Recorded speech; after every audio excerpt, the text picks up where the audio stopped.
Hello there, Mr. Sutton here, bringing you the Algebra 2 6-6 Part 3 homework solutions. This one dealing with exponential and logarithmic inequalities.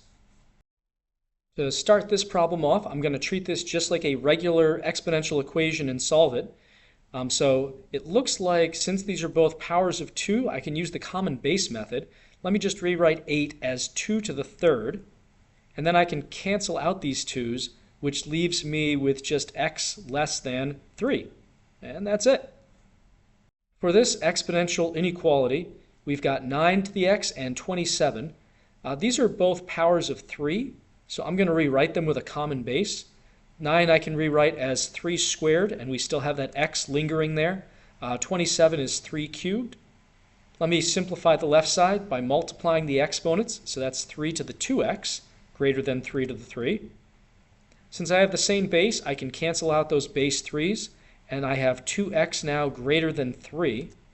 And then finally, dividing by 2, we have x is greater than 3 halves. For this exponential inequality, we have 4 to the x and 36. I feel like I ought to be able to use common base method on this one, but it turns out 4 and 36 are not both powers of the same easy number, at least. There's probably some weird decimal that works for both of them. So instead, I'm going to use logarithms. So using my pop-out rule, I've got x times the log of 4 on the left and log of 36 on the right. And then I'm just going to divide both sides by log of 4 to get x by itself.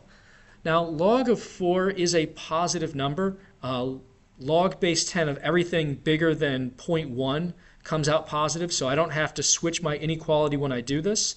I just need to figure out log of 36 divided by log of 4, which I will do on the calculator.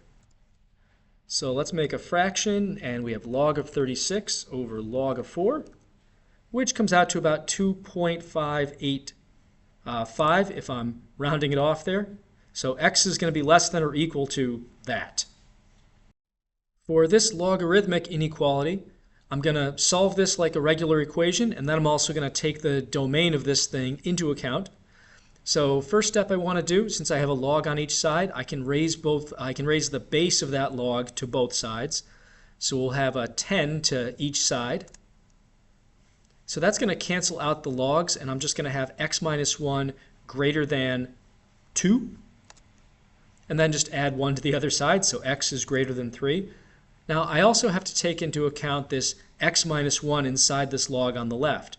The domain of logs, I'm not allowed to plug in anything that's 0 or negative. So I have to make sure that x minus 1 is greater than 0, which means that x itself has to be greater than positive 1.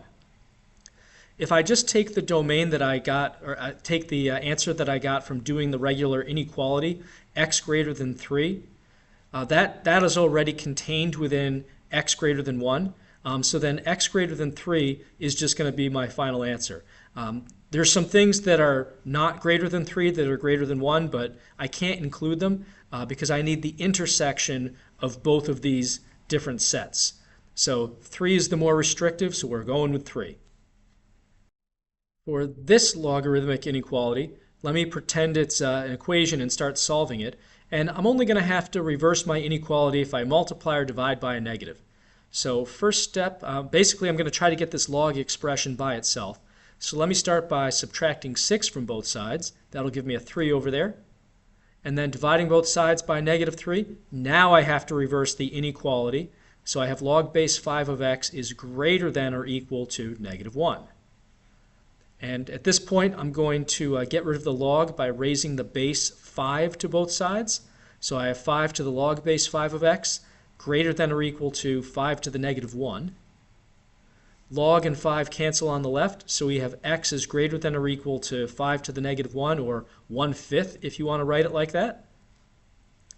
And I also have to take the domain into account.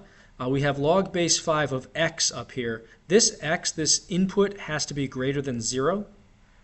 So taking a look at these two different conditions, this x greater than or equal to 1/5 it's not being further restricted by this x greater than 0. It's actually contained within the x greater than 0.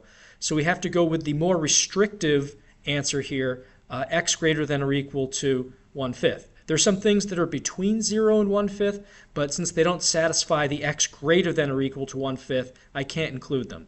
So just this first inequality for my final answer.